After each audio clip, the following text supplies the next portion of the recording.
BJP के दो राज्य उत्तराखंड और गोवा में आखिर किसके हाथ होगी कमान, कौन होगा कप्तान को लेकर सस्पेंस है जारी। कुछ ही देर में आएंगे नतीजे, जिस पर से खुलेगा राज, जिसको लेकर मचा है बीजेपी की सियासत में बवाल। तो मैं लेकर आया हूं इंडिया का सवाल। नमस्कार, मैं हूं मनीष अवस्थी, हाजिर हूं आपका अपना पसंदीदा डिबेट शो इंडिया का सवाल लेकर। उत्तराखंड को आज मुख्यमंत्री मिल ही जाएगा। उत्तराखंड का उत्तराधिकारी कौन होगा, थोड़ी देर में तस्वीर साफ हो जाएगी, क्योंकि बीजेपी विधायक दल की बैठक शुरू होने वाली है, जिसमें सीएम के नाम पर फैसला होगा। लेकिन बड़ा सवाल यह है कि आखिर क्यों 10 दिन से ज्यादा वक्त लग गया या लगा दिया गया नाम तय करने में। आखिर बीजेपी के सामने क्या मुश्किलें थी, जबकि पार्टी में इतने समय से, इतनी मार्जिन से, इतने बहुमत से उत्तराखंड में जीत हासिल की। मेरे साथ उत्तराखंड की सियासत को बारीकी से समझने वाले मेहमान होंगे, मेरे अपने सहयोगी होंगे। उत्तराखंड की हर खबर पर पैनी नजर रखने वाले मेरे सहयोगी के साथ भी मैं चर्चा करूंगा। उनका रुख करें उससे पहले आप देखिए, दो राज्य गोवा और उत्तराखंड में आखिर कौन होगा उत्तराधिकारी, कौन होगा बीजेपी का कप्तान। देखिए इंडिया का सवाल की ये रिपोर्ट।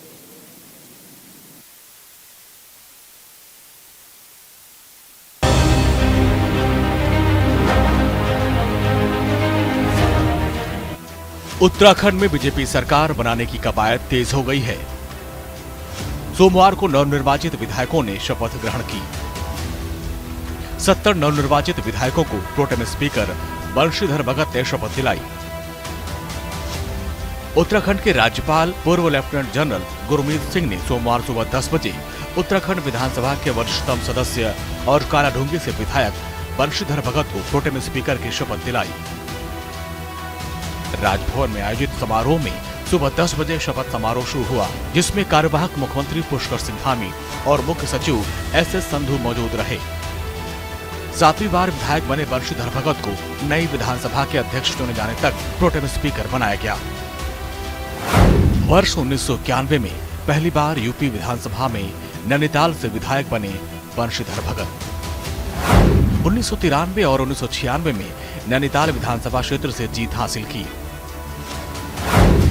साल 2000 में राज्य के गठन के बाद वो उत्तराखंड की अंतरिम सरकार में कैबिनेट मंत्री रहे। साल 2007 में हल्द्वानी विधानसभा से वो चौथी बार विधायक चुने गए।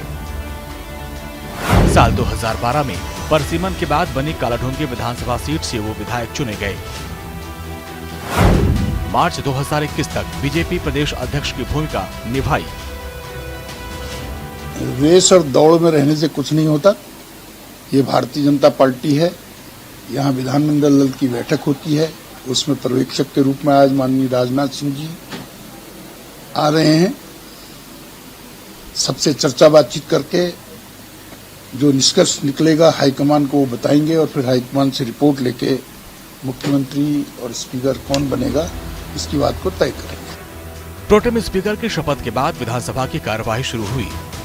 प्रोटेम स्पीकर बंशीधर भगत ने सभी नवनिर्वाचित विधायकों को विधानसभा सदस्य के तौर पर शपथ दिलाई। सभी विधायकों ने एक-एक कर विधानसभा में पद और गोपनीयता की शपथ ली। आज सभी निर्वाचित विधायकों के द्वारा मंडप में प्रोटेम स्पीकर के द्वारा शपथ ग्रहण का कार्यक्रम संपन्न कराया जा रहा है। इस शपथ ग्रहण के बाद सभी विधायक अब अपने क्षेत्रों में विधायक के तौर पर विधिवत रूप से जाके काम प्रारंभ करेंगे। सभी विधायकों को मेरी ओर से बधाई, शुभकामनाएं। आज 5 बजे विधानमंडल दल की बैठक है, जिसमें हम नेता का चयन करेंगे। उत्तराखंड के पर्यवेक्षक रक्षा मंत्री राजनाथ सिंह और मीनाक्षी लेखी उत्तराखंड में सरकार के गठन को लेकर देहरादून पहुंचे। दोनों पर्यवेक्षक बीजेपी विधायक दल की बैठक में मौजूद रहेंगे। इसी बैठक के बाद उत्तराखंड के नए मुख्यमंत्री का नाम का ऐलान होगा। भारतीय जनता पार्टी ने विधानसभा चुनाव पुष्कर सिंह धामी के चेहरे पर लड़ा, लेकिन वो खुद खटीमा से चुनाव हार गए।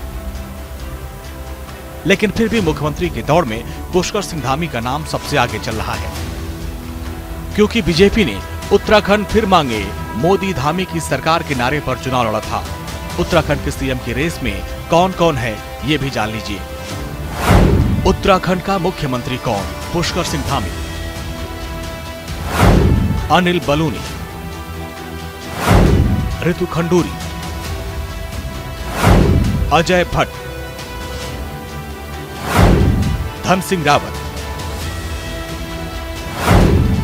सतपाल महाराज, रमेश पोखरियाल निशंक, मदन कौशिक। बीजेपी मुख्यमंत्री के लिए जो भी चेहरा आगे रखेगी उसके जरिए क्षेत्रीय और जातीय संतुलन को जरूर बिठाना चाहेगी। लेकिन बीजेपी हाईकमान के सामने एक पेच ये भी है कि उसे एक ऐसे चेहरे पर फैसला करना है जो संगठन और सरकार के बीच तालमेल बिठा सके, बीजेपी के डबल इंजन की सरकार के नारे को यथार्थ पर उतारे और सबसे बड़ी बात पार्टी के 2024 की बिसात बिछा सके। दरअसल उत्तराखंड में 14 फरवरी को हुए विधानसभा चुनाव में 10 मार्च को परिणाम घोषित किए गए, जिसमें बीजेपी ने 70 में से 47 सीटों पर जीत हासिल की और दूसरी बार सत्ता संभालने जा रही है।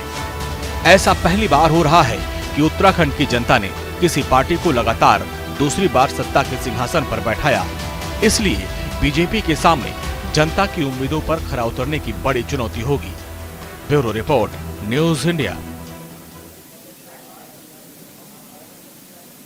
जनता के सामने खरा उतरने की बड़ी चुनौती जरूर होगी, लेकिन इस समय बीजेपी के सामने चुनौती यह है कि आखिर उनका चेहरा कौन होगा। जी हां, इससे पहले कि आगे बढ़े, इस वक्त आ रही है बड़ी खबर। थोड़ी देर में उत्तराखंड बीजेपी विधायक दल की बैठक देहरादून में शुरू होगी। बीजेपी विधायक दल की बैठक में मुख्यमंत्री के नाम पर लगेगी मुहर। केंद्रीय पर्यवेक्षक के रूप में विधायक दल की बैठक में होंगे शामिल रक्षा मंत्री राजनाथ सिंह और विदेश राज्य मंत्री मीनाक्षी लेखी होंगी मौजूद।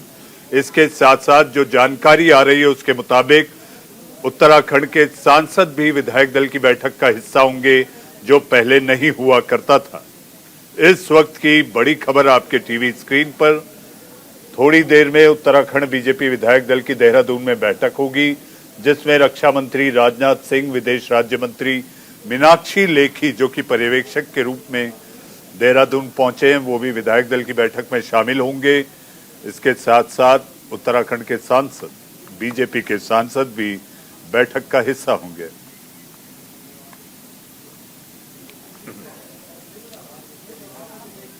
जी हां, इसी पर चर्चा करने के लिए हमारे साथ मेहमानों का पैनल है। 2 सियासी मेहमान हमारे साथ। बीजेपी के सांसद अनिल अग्रवाल जी हमारे साथ हैं। अनिल जी, आपका स्वागत है। और हमारे साथ नेता कांग्रेस, जी हां, नेता कांग्रेस चंद्रमोहन शर्मा, आप दोनों का बहुत बहुत स्वागत। अनिल जी, मैं आपके पास आना चाहूंगा। जी हां, पार्टी तो जीत गई उत्तराखंड में, चेहरा हार गया अनिल जी।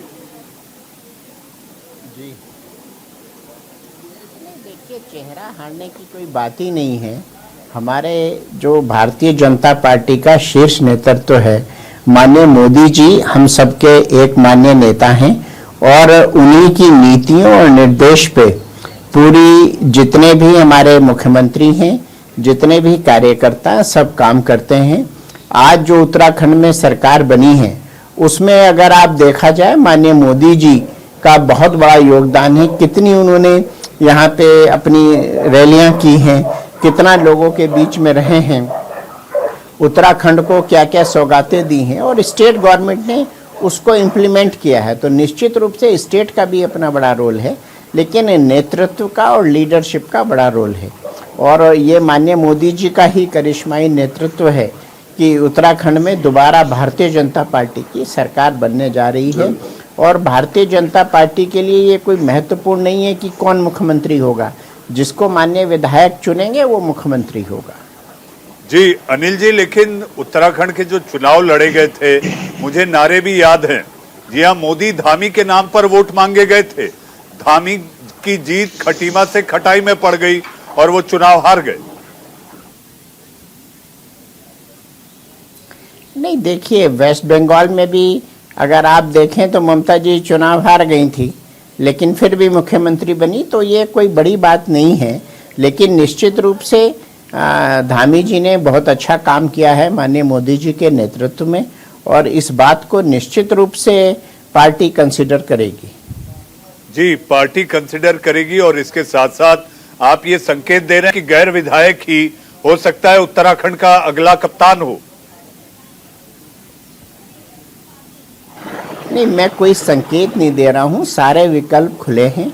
और मैंने जैसा कि पहले भी आपसे कहा कि विधायक दल की बैठक में, विधानमंडल दल की बैठक में सब तय होगा। और माननीय राजनाथ सिंह जी, जो कि भारतीय जनता पार्टी के वरिष्ठतम नेताओं में से एक हैं, वो इस बैठक में, उनकी उपस्थिति में ये बैठक होगी तो निश्चित रूप से सारी चीज़ें बहुत ही स्पष्ट और पारदर्शिता के साथ की जाएंगी।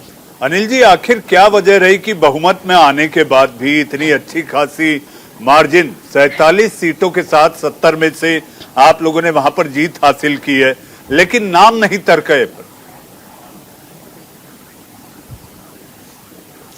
देखिए, ये सारी की सारी चीज़ें पार्टी के शीर्ष नेतृत्व का और विधानमंडल दल के जो हमारे विधायक चुन के आए हैं, ये सब उन सब का प्रेरोगेटिव है। और निश्चित रूप से भारतीय जनता पार्टी के पास कई बड़े चेहरे हैं और वो कोई भी उसमें से हो सकता है।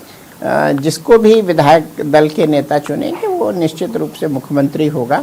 लेकिन मुझे वास्तव में बड़ा अफसोस है कि एक अच्छे मुख्यमंत्री श्रीमान धामी जी, जिन्होंने दिन रात काम किया, उनको उनकी कॉन्स्टिट्यूंसी में जीत नहीं हासिल हुई, तो इसका मुझे निश्चित रूप से अफसोस है। जी, आपको अफसोस है। हमारे साथ खास मेहमान शंभुनाथ शुक्ला जी, जो कि वरिष्ठ पत्रकार हैं, वो भी हमारे साथ जुड़ चुके हैं। चंद्रमोहन जी, आपके पास आना चाहूंगा। अभी तक जो उत्तराखंड और छोटे राज्यों में देखा गया है कि एक बार की सरकार दोबारा रिपीट नहीं होती, आप लोगों की हालत दोनों राज्यों में, गोवा और उत्तराखंड की बात करें तो पतली क्यों हो गई? देखिए, कहीं ना कहीं मनीष भाई, पार्टी अगर हम भाजपा की लेके चलते हैं, फिर आपकी बात का मैं जवाब दे दूंगा, तो वहां पर भी अगर उत्तराखंड को आप लेंगे तो पार्टी जीते, वहां का नेतृत्व हारा। और मुद्दों के अंदर उत्तराखंड की जनता ने मुख्यमंत्री को हरा के, जिन मुद्दों की बात मुख्यमंत्री के कार्यकाल में हुई और जो 3 मुख्यमंत्री बदले गए, जिससे उत्तराखंड के हाथ में कुछ लगा, उन्होंने उस हार को प्रमाणित करके मुख्यमंत्री को हराया।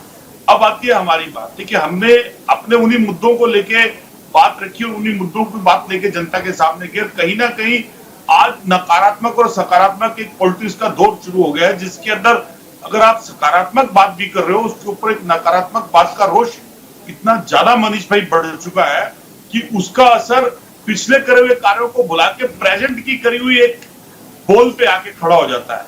तो आज राजनीति एक अलग फैक्टर पे आके खड़ी हुई है, जिसका मुकाबला हमें करना है। दोबारा हम फिर मुकाबला करेंगे, हम उससे कोई डरने और हटने वालों में से नहीं है।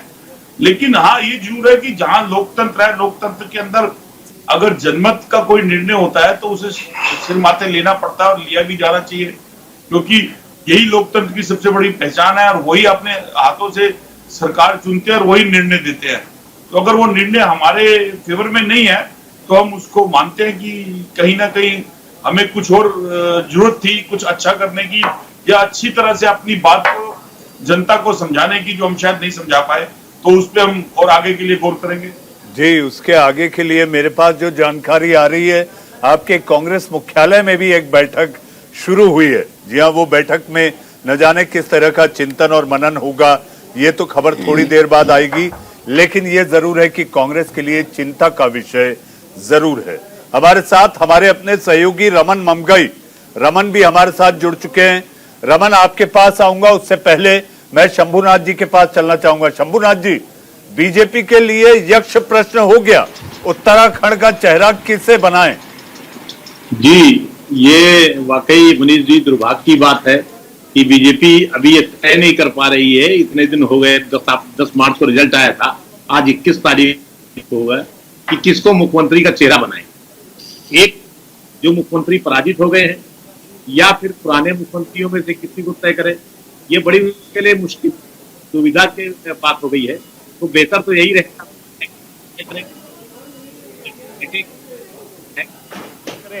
या वही तय कर दें अपने सुविधा से। ये बड़ा अजीब होगा कि हाई कमान किसी को कोई एक चेहरा बता दे।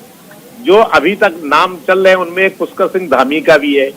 निश्चित तौर पर पुष्कर सिंह धामी के समय काफी काम हुआ, अच्छा काम भी हुआ, और उसका फायदा बीजेपी को मिला। लेकिन वो खुद चुनाव क्योंकि हार चुके हैं, इसलिए उनको बनाया जाना कोई बहुत युक्त संगत नहीं होगा, बड़ा अजीब सा लगेगा कि उनको मुख्यमंत्री बनाया गया। उसके अलावा बाकी जो नाम अभी बताए जा रहे हैं उनमें अनिल बलूनी का है और दूसरे जो पहले मुख्यमंत्री रह चुके हैं उनका है। अनिल बलूनी यहाँ मंत्री भी रहे हैं और राज्यसभा सदस्य हैं, वैसे उनका चेहरा भी ठीक ठाक है और ठीक ठाक इन द सेंस कि पहले भी वो आखिर बीजेपी का जिस तरह से काम कर रहे हैं, संगठन में जुड़े रहे हैं, तो इस तरह किसी नए चेहरे को जो अभी तक वहां पर नहीं दिखाई पड़े उनको बनाया जाए। तो मुझे लगता है कि शायद अब किसके नाम से आला कमान या विधायक दल जो भी उनका, मेरी ख्याल सब जगह यही होता है, आला कमान तय करता है, विधायक दल तो नाम का रह गया है, किसको तय करता है ये तो समय बताएगा। जी ये तो समय बताएगा। और मुझे ऐसा लगता है शुक्ला जी कि थोड़ी देर बाद जब बैठक शुरू होगी और आमतौर पर ऐसी बड़ी पार्टियों में आपको भी पता है, आप वरिष्ठ पत्रकार हैं शुक्ला जी, नाम तो तय होकर पर्यवेक्षक लेकर आए हैं, ये तो महज औपचारिकता होगी। आइए बढ़ते हैं हमारे अपने सहयोगी रमन की ओर। रमन खुद उत्तराखंड से आते हैं। रमन, आपके पास क्या अपडेट और क्या जानकारी? सबकी नजरें टिकी हैं कि आखिर देवभूमि का कप्तान, जी हाँ देवभूमि का कोतवाल कौन होगा? हाँ बिल्कुल मनीष जी, और सबसे बड़ी बात यह है कि आपने सही कहा कि वो जो पर्ची में नाम लिख कर आया है वो दिल्ली से आ गया है और वो नाम खुलना ही बाकी है। सहमति जितनी बननी थी वो सब पहले ही हो चुकी होंगी। लेकिन दरअसल अगर आप यकीन मानिए, अगर पुष्कर धामी अपनी सीट हारते नहीं तब भी इतना ही हंगामा होता, तब भी इतना ही सस्पेंस होता, तब भी इतने कयासों का दौर चलता। क्योंकि उत्तराखंड की राजनीति जब से मैं देखता आ रहा हूं, अगर शुरुआत से भी बात कर ले, तमाम पार्टियों में ऐसा ही होता है। मुख्यमंत्री के जब चेहरे की बात आती है, शुरुआत में देख लीजिए नित्यानंद स्वामी, उसके बाद भगत सिंह कोश्यारी के बीच, उसके बाद हरीश रावत, नरेंद्र तिवारी, फिर उसके बाद दोबारा से हरीश रावत और विजय बहुगुणा, फिर जनरल खंडूड़ी और निशंक, यानी तमाम तरह की जो चीजें थी वो सामने आती रही और मुख्यमंत्री को चेहरे को लेकर हमेशा इसी तरह का सस्पेंस बना रहा। और पिछली बार तो जब पिछली बार के शासनकाल में भारतीय जनता पार्टी ने 3 मुख्यमंत्री के चेहरे आपके सामने रख दिए। तो अगर पुष्कर धामी सीट जीत भी जाते तो वो माना ही जाना था कि इस वक्त तक लास्ट मोमेंट तक सस्पेंस उत्तराखंड में बना रहना था कि मुख्यमंत्री का चेहरा कौन होगा। मनीष जी, सबसे बड़ी बात यह है कि दरअसल उत्तराखंड में पहले से बात करें तो एक गुटबाजी की जो राजनीति उत्तराखंड में रही है बीजेपी की, वो लगातार रही। बड़े बड़े छत्रप रहे। अगर पहले की बात करें तो कोश्यारी गुट अलग था, निशंक गुट अलग था, जनरल खंडूड़ी गुट अलग था। तो ये तमाम तरह के जो गुट थे वो अपना अपना, या तो मैं मुख्यमंत्री बनूं या फिर मेरे जो करीबी हैं वो मुख्यमंत्री बने। ये लगातार उत्तराखंड बीजेपी में ये हमेशा से रहा है। हालांकि मोदी और शाह की जब से राजनीति शुरू हुई है, जब वो पावर में आए हैं, आला कमान जब मोदी और शाह हैं, तो अब जो चीजें हैं वो दिल्ली से तय होनी शुरू हो गई हैं। वरना पहले इन 3 गुटों की खींचतान रहती थी, अब 2 गुट ठंडे हो गए हैं। अगर जनरल खंडूड़ी की बात करूं तो अब उम्र का असर है, तो अब बहुत ज्यादा एक्टिव पॉलिटिक्स में वहां है नहीं। लेकिन भगत कोश्यारी अभी भी एक्टिव पॉलिटिक्स में उनकी चलती है। जैसे कि अगर पुष्कर सिंह धामी की भी बात की जाए तो ये माना गया कि बहुत करीबी वो भगत दा के रहे हैं। तो ये पूरा का पूरा जो सस्पेंस रहा है मनीष जी, ये बना रहना था। अगर पुष्कर धामी जीत कर भी आ जाते तो तब भी नाम को लेकर यही चर्चा होनी थी। अब ये भी आप यकीन मानिए कि एक नाम है जो कि अब दिल्ली से तय होकर आया है। अब उत्तराखंड में जो उत्तराखंड बीजेपी है और उत्तराखंड कांग्रेस है वो सेम हो चुकी हैं। वहां जितने नेता हैं उनमें से मुझे लगता नहीं किसी की राय भी बहुत ज्यादा मायने रखी गई होगी। नाम वही सामने आया होगा जो आला कमान को पसंद होगा और थोड़ी देर बाद वो नाम की पर्ची खुली जाएगी। जी, पर्ची खुल जाएगी और औपचारिकता के तौर पर हाथ उठवाए जाएंगे। रमन, मैं आपसे एक और सवाल पूछना चाहूंगा। आपने कहा पुष्कर सिंह धामी भगत दा के काफी करीबी हैं, तो क्या आप ये कहना चाहते हैं कि भगत दा मुंबई के मालाबार स्थित राजभवन से बैठकर उत्तराखंड चला रहे हैं? हाँ बिल्कुल, आप मतलब ये कहा जा सकता है कि उनकी अभी भी चलती है। टिकट बंटवारे की भी बात करें तो उनके काफी कुछ लोगों को टिकट मिले हैं, उनमें से जीत के भी आए हैं। क्योंकि ये सबसे बड़ी बात होती है यहाँ पर उत्तराखंड में, जब भी टिकट बंटते हैं तो जितने भी बड़े नेता हैं, चाहे मैं कहूँ जनरल खंडूड़ी थे पहले, अभी हालांकि थोड़ा कम हुआ है उनका, लेकिन निशंक जी की बात करें या फिर भगत सिंह कोश्यारी की बात करें तो उनकी कोशिश होती है कि उनके जो करीबी है उन्हें ज्यादा से ज्यादा टिकट दिया जाए। क्योंकि अगर जितने ज्यादा विधायक जीत के आएंगे तो जब यही सिचुएशन आती है कि मुख्यमंत्री का चेहरा कौन, तो ऐसे में जिसके ज्यादा विधायक उसकी ज्यादा पकड़, उसकी ज्यादा ताकत होगी आला कमान के ऊपर दबाव बनाने को लेकर। तो ये तमाम चीजें हमेशा से उत्तराखंड में रही हैं और इस बार भी ये चीजें देखने को मिलेंगी। लेकिन अब बीजेपी थोड़ा बदल गई है। अब जो चीजें ऊपर से तय होती हैं वही सामने आती हैं। तो बाकी जो उत्तराखंड के तमाम ये छत्रप हैं, इनकी कितनी चली है, इनकी कितनी बात सुनी गई है, कितना दबाव ये आला कमान के ऊपर बना के रख पाए हैं, ये अब देखना बेहद दिलचस्प होगा, क्योंकि जो भी नाम सामने आने वाला है, अगर नामों में भी आप चर्चा करना चाहें तो तमाम नाम सामने आए हैं, जिसमें धन सिंह रावत का आया है जो श्रीनगर से हैं, सतपाल महाराज का आया है जो चौबट्टा खाल से जीत के आए हैं, जो कि पहले कांग्रेस में रहते फिर भारतीय जनता पार्टी में आए हैं। उनका थोड़ा मुझे मुश्किल लगता है कि उन्हें देंगे मुख्यमंत्री पद। मदन कौशिक की बात आई, वे हरिद्वार से जीते हैं, उनके ऊपर एलिगेशन लगाए गए चुनाव के टाइम पे ही उनके पार्टी के लोगों ने कि उन्होंने कुछ गड़बड़ किया, तो उनको मिलेगा, उसमें भी मुझे थोड़ा डाउट है। तो ये तमाम नाम है। इसके अलावा जो राज्यसभा के सांसद है बलूनी, उनका भी नाम सामने आ रहा है। निशंक जी भी लगातार बहुत एक्टिव रहे हैं, तो हो सकता है क्या वापिस वो आ रहे हैं, क्योंकि मंत्री पद उनसे छीन लिया गया है, तो क्या उत्तराखंड में वापस भेजा जाना था उन्हें। तो ये तमाम तरह की चीजें इस वक्त यहाँ पर निकलकर सामने आ रही हैं, तमाम नाम यहाँ पर सामने हैं।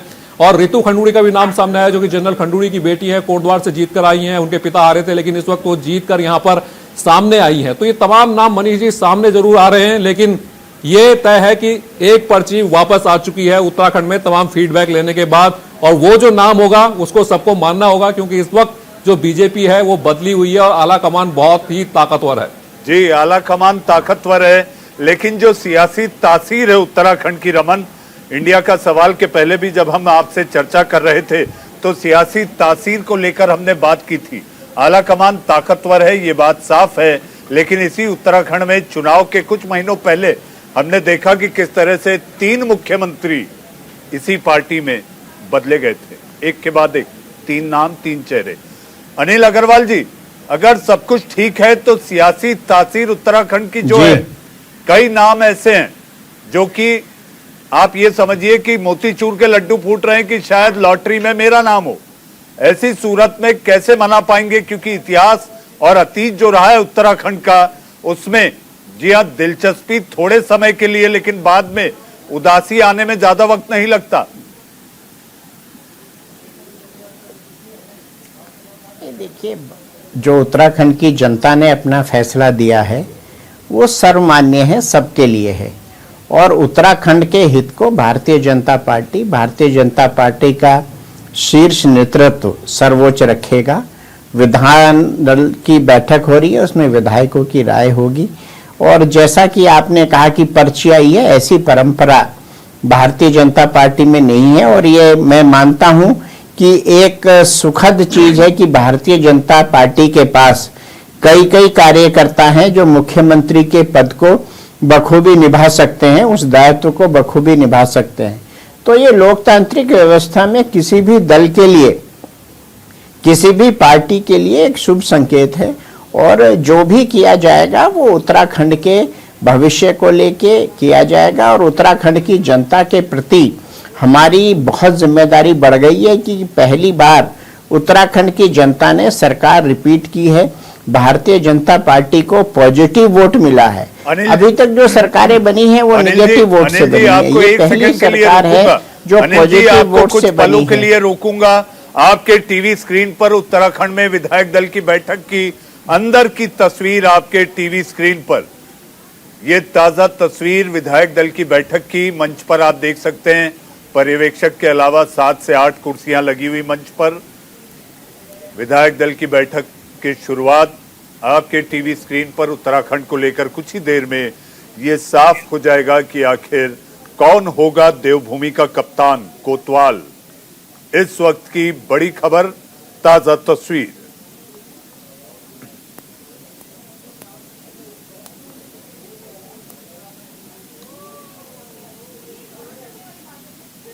अनिल जी, बैठक शुरू हो गई, आप अपनी बात पूरी करें। जी देखिए, मैं एक तो उत्तराखंड का जो भी मुख्यमंत्री होगा उसको उत्तराखंड की जनता की सेवा करनी होगी, वो कोतवाल के रूप में काम नहीं कर पाएगा। हमारे माननीय प्रधानमंत्री जी ने जो एक सेट किया है प्रेसिडेंस कि प्रधान सेवक के रूप में वो जनता की सेवा कर रहे हैं, तो मुख्यमंत्री को भी मुख्य सेवक के रूप में जनता की सेवा करनी होगी, और निश्चित रूप से दिल्ली उसको सहयोग करेगा। जितने विधायक सांसद उसको सरकार में जो हैं वो सब सहयोग करेंगे, और जनता के प्रति जो हमारा कमिटमेंट है वो हर हाल में पूरा किया जाएगा। महत्वपूर्ण ये नहीं है कौन मुख्यमंत्री हो, महत्वपूर्ण ये है कि जनता को ये लगे कि माननीय मोदी जी भारतीय जनता पार्टी के शीर्ष नेता हैं, और उनके जो हमने कहने पे जो वोट दिया है वो हमारा निर्णय सही है। तो हम लोग इस बात का पूरा ध्यान रखेंगे कि जनता हमारे काम को एक्सेप्ट करे और उसको उसका फायदा मिले, जनता को फायदा मिले। जी हाँ, कुछ पलों का इंतजार और साफ हो जाएगा कि आखिर उत्तराखंड का चेहरा कौन होगा। जी हाँ, बढ़ते हैं शंभुनाथ शुक्ला जी की तरफ। शुक्ला जी, जिस तरह से बीजेपी को लेकर भी एक जिसका मैंने जिक्र किया, रमन से जब चर्चा हो रही थी, आपने भी सुना होगा, रमन खुद उत्तराखंड से आते हैं। रमन कह रहे थे कि वहां की सियासी तासीर जो है, नाराजगी बहुत जल्दी पैदा हो जाती है।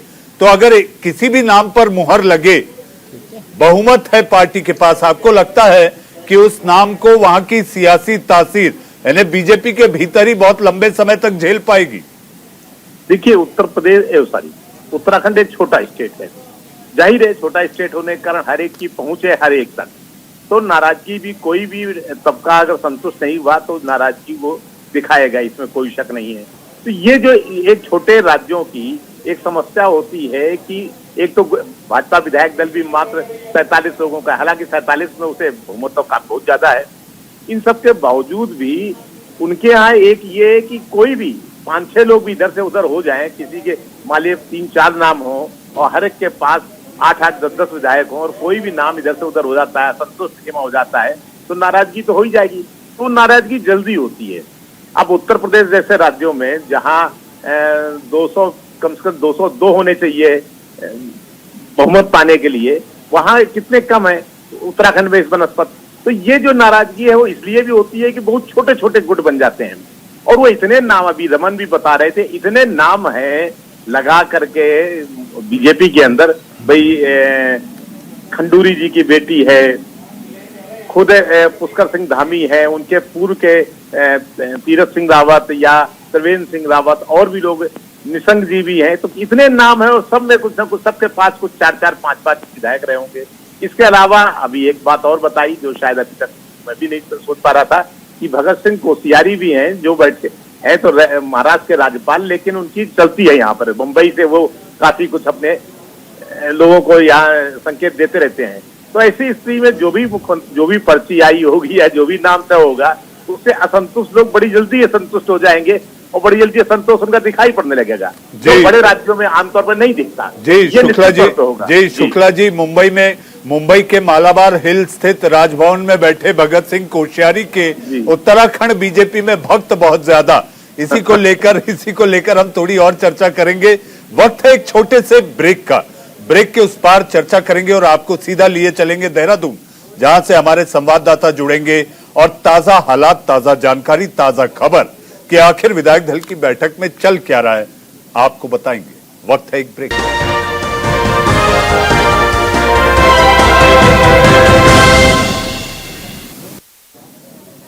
ब्रेक के बाद इंडिया का सवाल में आप सबका फिर एक बार स्वागत है। जी हाँ, बीजेपी के 2 शासित राज्यों में यानी कि उत्तराखंड और गोवा में कौन होगा चेहरा, कौन होगा कप्तान, इसको लेकर सस्पेंस जारी है। बैठक शुरू हो चुकी है, कौन आएगा कप्तान बनकर ये थोड़ी देर में पता चलेगा, लेकिन उससे पहले हम अपने मेहमानों से चर्चा कर रहे हैं। जी हाँ, चर्चा में हमारे साथ अनिल अग्रवाल जी, सांसद बीजेपी, हमारे साथ शंभुनाथ शुक्ला जी। शंभुनाथ शुक्ला जी हैं वरिष्ठ पत्रकार, मेरे अपने सहयोगी रमन ममगई जो कि खुद उत्तराखंड से आते हैं, और हमारे साथ चंद्रमोहन शर्मा कांग्रेस के नेता हमारे साथ हैं। रमन, आपको क्या लगता है इस वक्त कौन सा ऐसा प्रबल दावेदार है? सूत्रों के हवाले से आपके पास क्या जानकारी आ रही है? हमारे पास ये भी जानकारी आ रही है कि जो चेहरा होगा वो ये हो सकता है कि वो गैर विधायक हो। जी मनीष जी, मेरे को 3 नाम अभी लग रहे हैं। पुष्कर सिंह धामी का मुझे अभी भी लग रहा है कि हो सकता है कि उन्हें मौका दिया जाए, क्योंकि उनके चेहरे पर ये चुनाव लड़ा गया था और जिस तरह से तमाम रैलियों में, जनसभाओं में उनकी जो केमिस्ट्री थी दिखती हुई नजर आ रही थी मुझे अमित शाह जी और प्रधानमंत्री के साथ, वो लग रहा है मुझे कि हो सकता है कि उन्हें एक और चांस दिया जाए और उनके लिए जो जगह शायद खाली छोड़ी जाएगी वो बंशीधर भगत हो सकते हैं, जो कि कालाडूंगी से विधायक हैं, जिन्हें प्रोटेम स्पीकर की जिम्मेदारी आज सौंपी गई थी विधायकों को शपथ दिलवाने के लिए। और तीसरा जो नाम है मेरे को लगता है धन सिंह रावत, क्योंकि मैं बस इनके क्रेडेंशियल के हिसाब से देख रहा हूं कि जो इस वक्त की बड़ी खबर पुष्कर सिंह धामी के नाम पर लगी मुहर। इस वक्त की बड़ी खबर पुष्कर सिंह धामी के नाम पर लगी मुहर। उत्तराखंड के फिर दोबारा मुख्यमंत्री होंगे पुष्कर सिंह धामी। सीधे चलते हैं सरफराज सैफी के पास। सरफराज, क्या खबर? देखिए, न्यूज इंडिया ने जो खबर बताई थी उस पर मोहर लग गई है। पुष्कर धामी उत्तराखंड के अभी 11वें मुख्यमंत्री थे, अब 12वें मुख्यमंत्री बनेंगे। इस बात की जानकारी न्यूज इंडिया के पास है। और मैं अपने दर्शकों को बता दूं कि उत्तराखंड में जो 12वें मुख्यमंत्री होंगे वो पुष्कर धामी होंगे। नए मुख्यमंत्री के नाम का ऐलान हो गया, जिस पर बहुत ज्यादा चर्चा चल रही थी। आपको याद है मनीष जी की 70 विधानसभा सीटों में जिस तरीके से भारतीय जनता पार्टी ने 47 सीटें जीती थी गढ़वाल और कुमाऊं को मिलाकर, उसमें ये बात तय हो गई है चूंकि पुष्कर धामी चीफ मिनिस्टर होंगे। खटीमा से चूंकि वो चुनाव हार गए थे, भुवनचंद कापड़ी से 7000 वोटों से उन्होंने हार गए थे। और एक बार फिर से आलाकमान की चूंकि पसंद है, संघ से आते हैं, आप जानते हैं कि उन्होंने जिस तरीके से स्वयंसेवक संघ से लंबे वक्त तक वो जुड़े रहे हैं। प्रधानमंत्री नरेंद्र मोदी की जो ड्रीम प्रोजेक्ट है, चाहे वो केदार धाम की बात हो या फिर ऑल वेदर रिपोर्ट्स, तमाम जो वहां पर कार्य चल रहे हैं, उसकी पहली पसंद थी। और एक बार फिर से हारने के बाद उनको नया चीफ मिनिस्टर बना दिया गया है। और आपको याद होगा कि चूंकि पुष्कर धामी यूथ से जुड़े रहे हैं, भारतीय जनता पार्टी का युवा मोर्चा में वो बड़े अच्छे पोजीशन पर रहे हैं। वो प्रदेश अध्यक्ष भी रहे हैं 2 बार में। उन्होंने विशेष जो OSD थे 2012 में, उनके साथ भी उन्होंने काम किया है। राज्य मंत्री भी रहे हैं उत्तराखंड में। इसके अलावा प्रदेश उपाध्यक्ष भी रहे हैं। और लगातार 2017 में और 2012 में वो दोनों बार खटीमा से विधायक रहे थे, लेकिन तीसरी बार वो हैट्रिक लगाने से चूक गए हैं। तो अब फिलहाल नए मुख्यमंत्री पुष्कर धामी होंगे, इस बात की मोहर लग गई है। चूंकि राजनाथ सिंह से लेकर तमाम बीजेपी के बड़े नेता इस वक्त देहरादून में मौजूद हैं। और जो तस्वीरें आप भी दिखा रहे हैं अपनी टीवी स्क्रीन पर, लोगों में जश्न है, काफी ज्यादा खुशी है, चूंकि उनके परिवार के लोग भी यहां पर पहुंच गए थे और उन्हें अब फूल देकर उनका स्वागत वहां पर किया जा रहा है। और तमाम जो बड़े नेता उत्तराखंड के हैं, जगह आपने देखा कि रमेश पोखरियाल निशंक से लेकर रमेश भट्ट से लेकर इसके अलावा जो मदन कौशिक है उनके नाम की चल रही थी। अनिल बलूनी का नाम कल तक शाम का आगे चल रहा था, लेकिन किसी कारणवश उन्होंने अपने आप को सेंट्रल में ही रखा। लेकिन आलाकमान ने एक बार फिर से पुष्कर धामी को जिम्मेदारी दी है। तो अगले उत्तराखंड के मुख्यमंत्री होंगे पुष्कर सिंह धामी।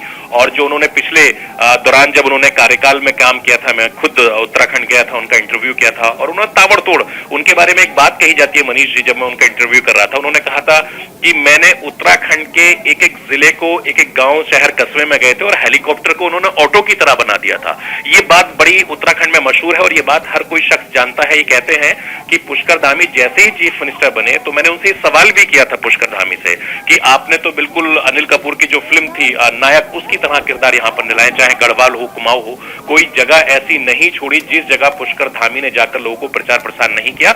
लेकिन एंड वक्त पे वो चूंकि खटीमा से आते हैं, खटीमा से वो चुनाव हार गए थे, भुवनचंद कापड़ी उनके 7000 वोटों से हार गए थे। तो ऐसे में जो उन्होंने मेहनत की थी, आलाकमान ने उनके चेहरे पर चुनाव लड़ा था, तो आलाकमान ने एक बार फिर से उन पर भरोसा बताया। हालांकि कई सारे ऐसे नाम थे, चाहे रमेश पोखरियाल निशंक हो, जैसे मैंने आपको जिक्र किया, मदन कौशिक हो, सतपाल महाराज हो, या फिर जो दिल्ली में मीडिया सेल के प्रभारी हैं अनिल बलून, उनके नाम की बड़ी चर्चा चल रही थी। लेकिन एन वक्त पे ये बात सामने आ गई थी कि जो गैर विधायक है वो चीफ मिनिस्टर बनेगा, तो उसमें पुष्कर सिंह धामी बाजी मारने में कामयाब होगा। मनीष जी, आपका इस तमाम जानकारी के लिए कि आखिर कौन होगा उत्तराखंड का कप्तान, इन अटकलों पर अब लग गया विराम। बहुत बहुत धन्यवाद, आपने ये जानकारी, मैं जब इंडिया का सवाल करने आ रहा था तो आपने इस पर चर्चा करते हुए संकेत भी दिए थे, आपका धन्यवाद। आइए चलते हैं, आगे बढ़ते हैं। इस वक्त की बड़ी खबर पुष्कर सिंह धामी, जी हाँ, 12वें मुख्यमंत्री के रूप में उत्तराखंड के मुख्यमंत्री होंगे। इस वक्त की बड़ी खबर पुष्कर सिंह धामी के नाम पर लगी मुहर। इस पर ताजा जानकारी के लिए चलते हैं फिर एक बार रमन के पास। रमन, जिस सवाल पर हम चर्चा कर रहे थे उसी के बीच गैर विधायक को लेकर हमने आपसे सवाल पूछा और तभी नाम का ऐलान हुआ। रमन, और बिल्कुल मनीष जी, मैं कही रहा था, मैं पहली जो च्वाइस थी बता रहा था पुष्कर सिंह धामी, और मैं आपको बता भी रहा था कि क्यों लग रहा था मुझे ऐसा। दरअसल ये था कि उन्हीं के चेहरे पर चुनाव लड़ा गया था और मैं कहता लगातार जो केमिस्ट्री देखी जा रही थी उनके और आलाकमान के बीच, वो एक बहुत पॉजिटिव केमिस्ट्री देखी जा रही थी। तो उम्मीद ये जताई जा रही थी कि पुष्कर सिंह धामी ही अगली जिम्मेदारी उन्हें सौंपेगी। और जो खाली करने वाली सीट को लेकर थी उसको लेकर भी मैं चर्चा कर रहा था कि जो शायद काला ढूंगी की सीट है वो हो सकती है वहां पर। बंशीधर भगत शायद पुष्कर सिंह धामी के लिए अभी सीट छोड़ दें, एक आध दिन में वो सारी बातें अब साफ हो जाएंगी। लेकिन पुष्कर सिंह धामी को दोबारा से मौका मिला है, युवा चेहरा है, खटीमा से हालांकि चुनाव हार गए हैं, दूसरी बार ऐसा हुआ है। पहली बार एक बार जनरल खंडूड़ी भी कोटद्वार से सीट हार गए थे, लेकिन इस बार पुष्कर सिंह धामी और भारतीय जनता पार्टी जीत कर सामने आए हैं। तो अपनी सीट वो भले ही हारे, लेकिन इस बार याद नेहा उस विधायक दल की बैठक में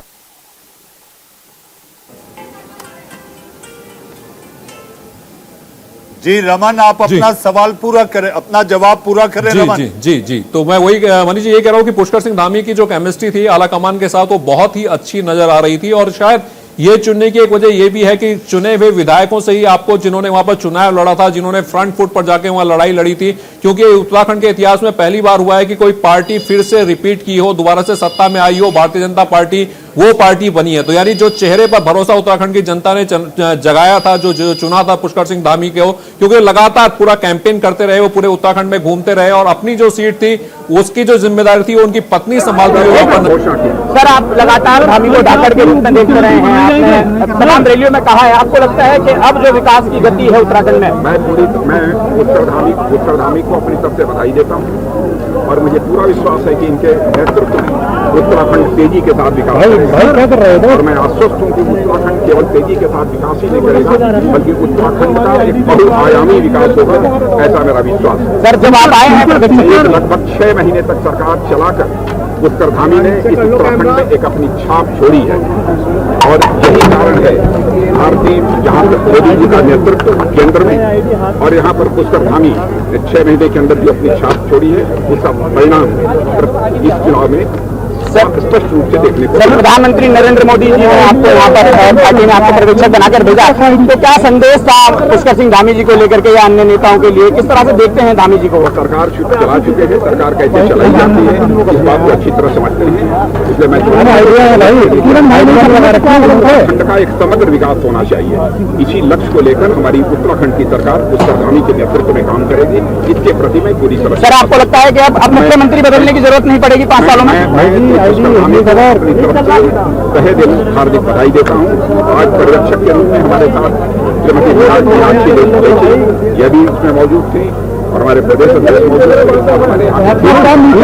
हमारे जोशी और दुष्यंत गौतम यहाँ के जो प्रभारी हैं और श्रीमती रेखा आर्य, यह सब सारे लोग सर बैठक सीएम बदलने का तो मुद्दा क्या आपको लगता है? सभी हमारे उत्तराखंड के भारतीय जनता पार्टी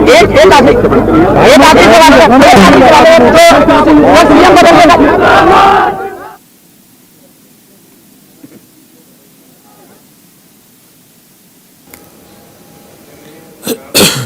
बीजेपी के वरिष्ठ नेता रक्षा मंत्री राजनाथ सिंह को आप सुन रहे थे, जो बता रहे थे कि आखिर पुष्कर सिंह धामी क्यों बने पसंद, क्या वजह रही कि जिसके चलते पुष्कर सिंह धामी उत्तराखंड सरकार का चेहरा होंगे, मुख्यमंत्री होंगे।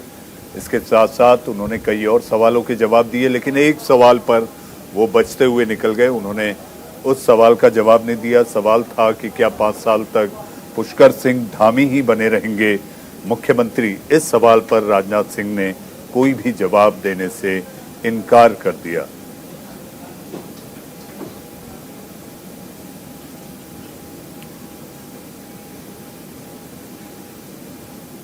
जी, ये तस्वीरें देहरादून बीजेपी कार्यालय की तस्वीर, जहां पर उत्साहित कार्यकर्ता भारतीय जनता पार्टी की विधायक दल की बैठक के बाद अपने नए नेता यानी कि 12वें मुख्यमंत्री के रूप में पुष्कर सिंह धामी ही होंगे अगले मुख्यमंत्री।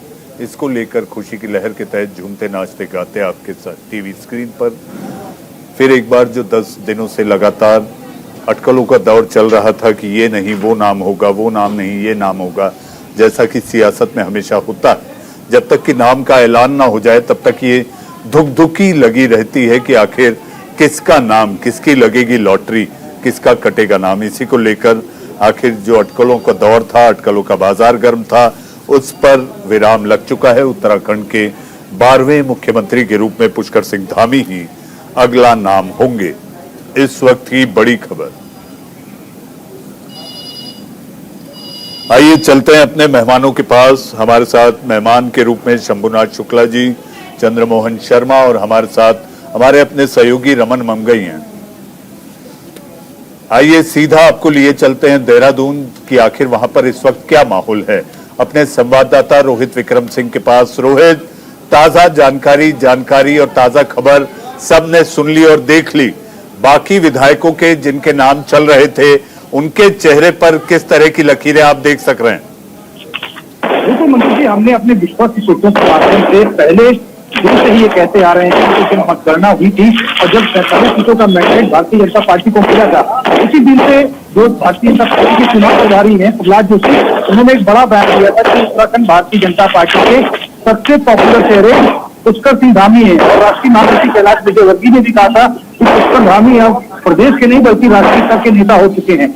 और देखिए मनीष जी, बहुत महत्वपूर्ण यहाँ पर ये है क्योंकि प्रधानमंत्री नरेंद्र मोदी भी जब चुनावी जनसभाएं कर रहे थे तो भीड़ को देख के वो अक्सर कहते थे कि ऐसा लग रहा है कि मैं पुष्कर सिंह धामी के शपथ ग्रहण समारोह में आ रखा हूँ। तो ये चीजें जो है पुष्कर सिंह धामी के फेवर में गई और हाईकमान उस बात को भली भांति समझ रहा था कि और सीएम पुष्कर सिंह धामी के पास बहुत सारी चुनौतियां थी, खाली अपनी विधानसभा की प्रतिमा को जीतने की नहीं बल्कि उत्तराखंड की 70 विधानसभा सीटों पर जीत दर्ज करनी थी। और इसी वजह से वो अपनी विधानसभा सीट पर प्रचार बहुत कम कर पाए और उनकी अनुपस्थिति में उनकी जो धर्म पत्नी है गीता पुष्कर धामी, उन्होंने मोर्चा संभाला था और बतौर सीएम उनको बहुत कम समय मिला अपनी विधानसभा क्षेत्र में भ्रमण करने के लिए। तो ये तमाम चीजें जो है हाईकमान के संज्ञान में थी और हाईकमान को ये आभास है कि मोदी मैजिक तो रहा ही है, लेकिन पुष्कर सिंह धामी की जिस तरह से लोकप्रियता और स्वीकार्यता प्रदेश में रही है वो भी कहीं ना कहीं बड़ा फैक्टर रहा है और इसी के तहत पुष्कर सिंह धामी को एक बार फिर से मुख्यमंत्री की कमान सौंपी गई है। रोहित, पहले 10 मार्च को ये फाइनल हो गया कि आखिर किसकी बनेगी सरकार। आज ये फाइनल हो गया कि आखिर कौन होगा चेहरा। अब ये बताइए फाइनल डेट कब होगी जब ली जाएगी शपथ? जी मनीष जी, ब्रेकिंग रिपोर्ट आ रही है और भारतीय जनता पार्टी के संगठन के द्वारा जो सूचनाएं प्राप्त हो रही है कि 23 तारीख को पूरी संभावना है कि शपथ ग्रहण होगा नए मुख्यमंत्री पुष्कर सिंह धामी का और मंत्रिमंडल में जिन नेताओं को मंत्रियों को स्थान मिलेगा उनका भी शपथ ग्रहण होगा। भारतीय जनता पार्टी पहले इस शपथ ग्रहण को राजभवन में कराना चाहती थी मनीष जी, लेकिन अब भारतीय जनता पार्टी इस ऐतिहासिक जीत को एक गवाह बनाना चाहती है और देहरादून से परेड ग्राउंड में इसकी तैयारियां चल रही है। भारतीय जनता पार्टी के जो वरिष्ठ पदाधिकारी और जो सक्रिय कार्यकर्ता है लगातार परेड ग्राउंड में इस कार्यक्रम को भव्य और दिव्य बनाने की पूरी तैयारी कर रहे हैं।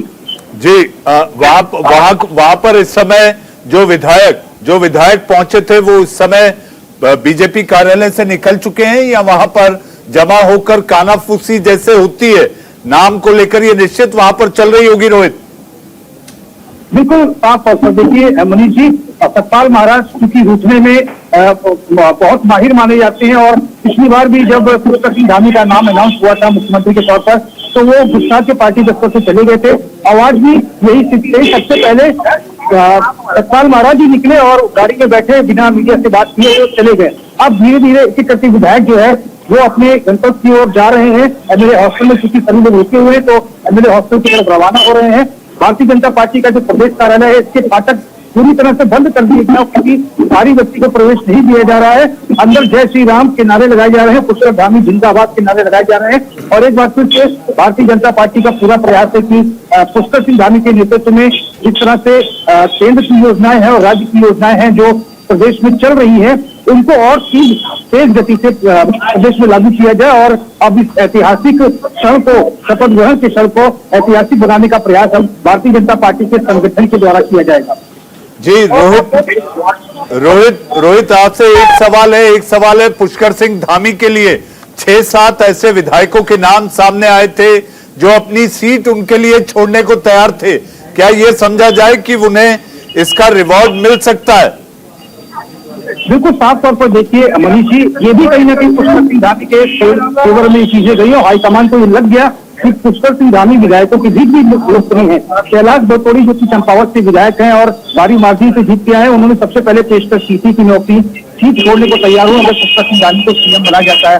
उसके बाद मोहन सिंह खेड़ा, उसके बाद राम सिंह खेड़ा और 3 अन्य विधायकों ने छोड़ने की बात कही। उसके बाद पत्रकारिता निर्दलीय के प्रत्याशी कानपुर से जीत के आए हैं वरिष्ठ पत्रकार उमेश कुमार शर्मा, उन्होंने भी अपनी सीट पुष्कर सिंह धामी के लिए खारिज करने की बात कही है।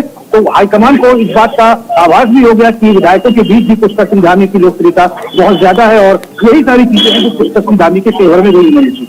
रोहित, एक छोटा और आखिरी सवाल। रोहित, एक छोटा और आखिरी सवाल, आपको लगता है पुष्कर सिंह धामी 5 साल तक पार्टी का चेहरा और सरकार का चेहरा बने रहेंगे? जो सियासी तासीर उत्तराखंड की रही है उसको देखकर आपको लगता है कि यही चेहरा 5 साल तक बना रहेगा?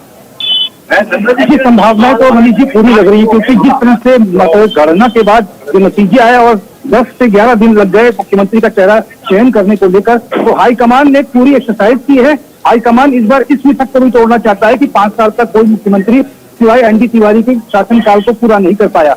इसीलिए पूरी राय मशवरे के साथ सब सारे फीडबैक लेने के बाद पुष्कर सिंह धामी के नाम पर सहमति बनी है और हाईकमान की तरफ से पूरा प्रयास है कि पुष्कर सिंह धामी के नेतृत्व में 5 साल तक उत्तराखंड में सरकार चले। और चूंकि पुष्कर सिंह धामी प्रधानमंत्री नरेंद्र मोदी, गृह मंत्री अमित शाह, रक्षा मंत्री राजनाथ सिंह, राष्ट्रीय अध्यक्ष जेपी नड्डा के बहुत करीबी हैं, उनकी आंखों के तारे हैं और कम समय में उन्होंने उनके दिलों में अपनी जगह बना ली है। तो बीजेपी का पूरा प्रयास है कि उनके नेतृत्व में ही 5 साल तक सरकार चलाई जाए।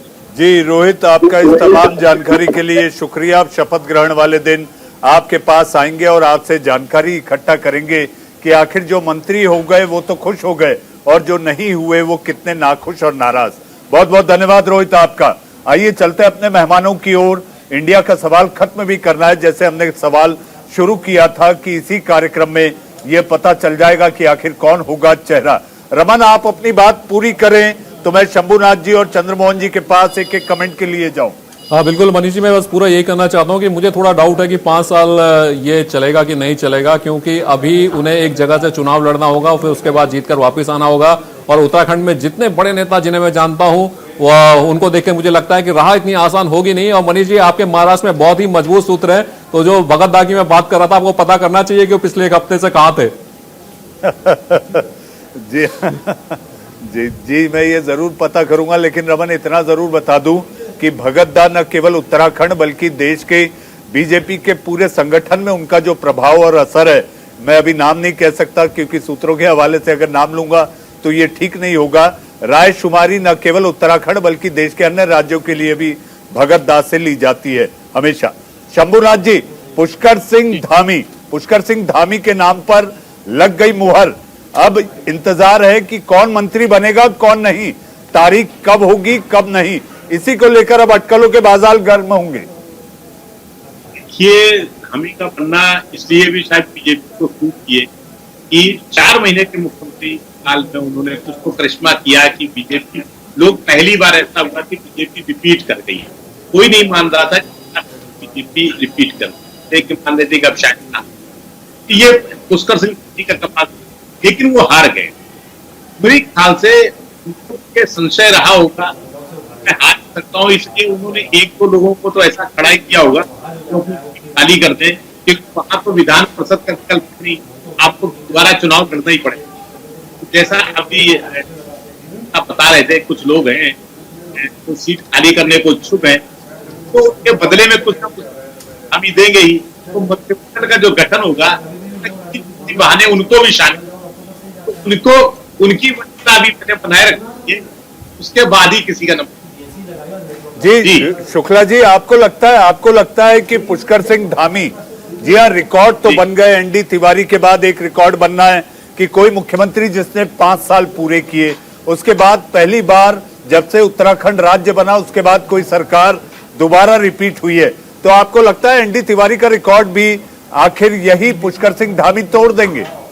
अब यही रिकॉर्ड बनाना है कि तिवारी पूरे 5 साल मुख्यमंत्री रहे थे, क्या पुष्कर सिंह धामी आने वाले 2022 के बाद 27 में चुनाव होगा, क्या 27 तक मुख्यमंत्री बने रहेंगे?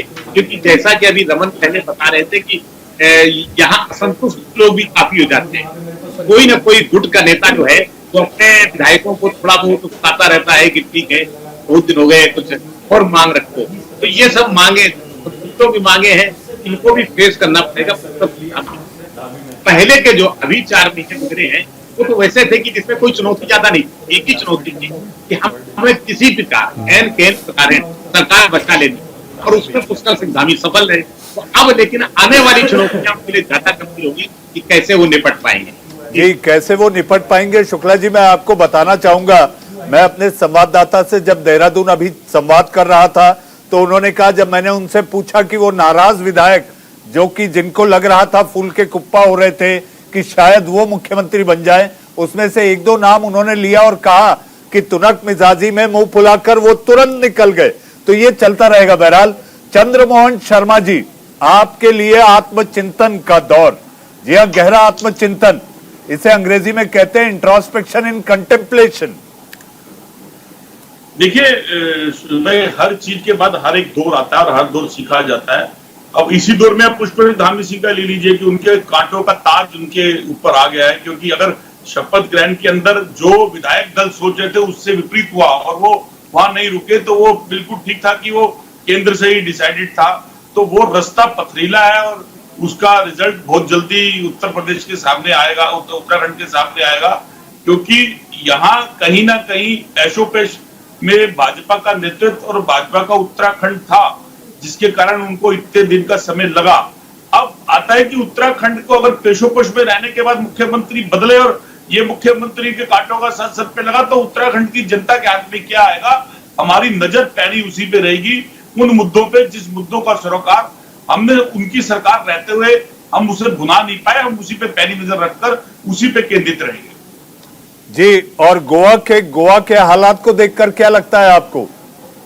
देखिए, गोवा के अंदर भी बिल्कुल आज की पोजीशन और कल की पोजीशन को लेकर चलेंगे तो बिल्कुल एक जैसी है, क्योंकि ये भी आपको पहली बार ही मिल रहा होगा कि कहीं ना कहीं भाजपा अगर मुख्यमंत्री का चेहरा सामने लेके आती है और उसके बाद समय लेती है, तो कहीं ना कहीं विधायकों की जो अपनी बात है वो दबाई जा रही है और विधायक मंत्रिमंडल की बात को सुना नहीं जा रहा, वो सारा केंद्र से चल रहा है। जिस चीज को मोदी के युग के अंदर कहा जाता था, जो दूसरी पार्टी में हस्तक्षेप करा जाता था, उसका प्रमाणित प्रमाण आज के इस युग के अंदर मोदी और शाह के प्रमाणित होकर सरकारों के अंदर आ रहा है, जिस युग को उन्होंने नकार के एक नई सत्ता प्रवर्तन करा था। जी चंद्रमोहन जी, उम्मीद करते हैं कि एक सशक्त लोकतंत्र के लिए एक मजबूत विपक्ष का होना जरूरी है और उसमें कांग्रेस आत्मचिंतन कर खुद को मजबूत करेगी। जी हाँ, हमारे साथ शंभुनाथ शुक्ला जी, वरिष्ठ पत्रकार, मेरे अपने सहयोगी रमन ममगाई, चंद्रमोहन शर्मा हमारे साथ जुड़े और बातचीत की। और इस समय जो बड़ी खबर है उत्तराखंड में पुष्कर सिंह धामी होंगे बीजेपी का चेहरा। 12वें मुख्यमंत्री के रूप में पुष्कर सिंह धामी ही मुख्यमंत्री बनेंगे। जी हाँ, बहरहाल सबकी नजरें टिकी है पणजिम पर, जहां पर आखिर कौन होगा गोवा का मुख्यमंत्री। जानकारी और सूत्र यही कहते हैं कि कोई और नहीं, डॉक्टर प्रमोद सावंत ही होंगे गोवा के अगले मुख्यमंत्री। इंडिया का सवाल में आज के लिए बस इतना ही। जी हाँ, ताजा तरीन खबरों के साथ साथ जी हाँ, सियासत की खबरें, रूस यूक्रेन जंग के मैदान की खबरों को लेकर आएंगे मेरे अपने सहयोगी अंजनी कुमार सिंह एक छोटे से ब्रेक के बाद।